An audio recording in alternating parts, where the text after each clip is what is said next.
खुली छतों के दिए कब के बुझ गए होते, खुली छतों के दिए कब के बुझ गए होते, कोई तो है जो इन हवाओं के पर को तार देता है। एक कहानी सुनाता हूँ, सुनिएगा, बहुत ही अच्छी कहानी है। एक बार की बात है, एक वैद्य जी रहते थे, उनका एक दवाखाना था और वो जब भी सुबह दवाखाना जाते तो उनकी धर्मपत्नी जी उनको एक चिट्ठी देती थी। उस चिट्ठी में घर के लिए सामान लिखा होता था।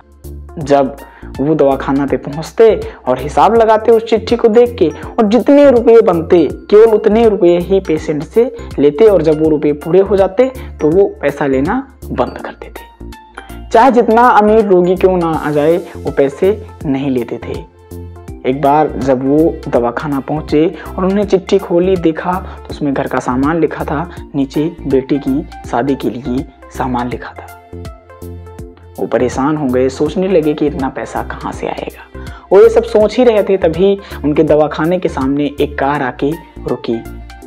उस कार से एक सज्जन व्यक्ति बाहर निकलते हैं और सीधे उनके दवाखाना में आके बैठ जाते हैं। वैद्य जी ने पूछा, भैया बीमारी बताइए। तो उस सज्जन व्यक्ति ने कहा, शायद आपने मुझे पहचाना नहीं, मेरा नाम कृष्णलाल है और मैं आपके यहाँ वर्षों पहले आया था।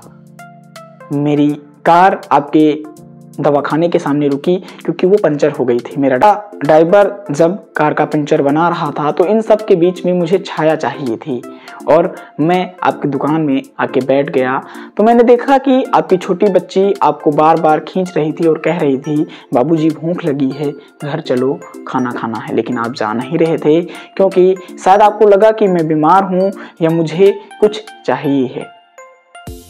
तो मुझे लगा क्यों ना मैं कुछ ले ही लेता हूँ। तो मैंने आपको अपनी बीमारी बताई कि हमारे बच्चे नहीं हो रहे हैं, और आपने बातों ही बातों में मुझे दवाई की एक पुड़िया दे दी।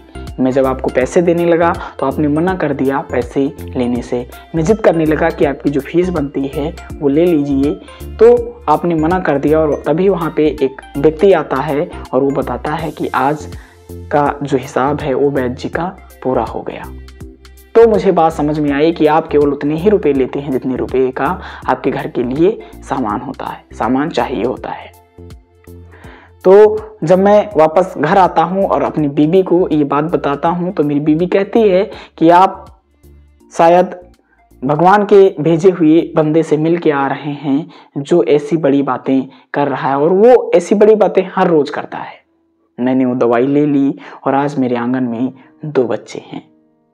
आज जब मैं इस शहर अपनी भांजे की शादी के लिए सामान खरीदने आया था, और जब मैं सामान खरीद रहा था तब मुझे अचानक उस गुड़िया की याद आ गई जो आपकी बेटी है। तो जब मैं सामान खरीद रहा था तो वो रिपीट कर रहा था, इसलिए 2 सामान हो गए। मैंने 2 बार सामान खरीद लिया। ये बात सुनकर वैद्य जी की आंखें चौड़ी हो गई और उन्हें समझ नहीं आया कि क्या हो रहा है। उन्होंने कहा, आप यकीन नहीं करेंगे कृष्णलाल जी, आज जो मेरी धर्मपत्नी ने चिट्ठी दिया था उसमें नीचे मेरी बेटी की शादी के लिए सामान लिखा था।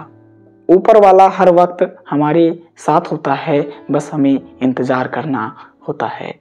अगर आपने अच्छा किया है तो आपको अच्छा मिलेगा, यदि आपने बुरा किया है तो आप उसका परिणाम जानते ही हैं। कमेंट में बताइए कि कहानी आपको कैसे लगी। धन्यवाद।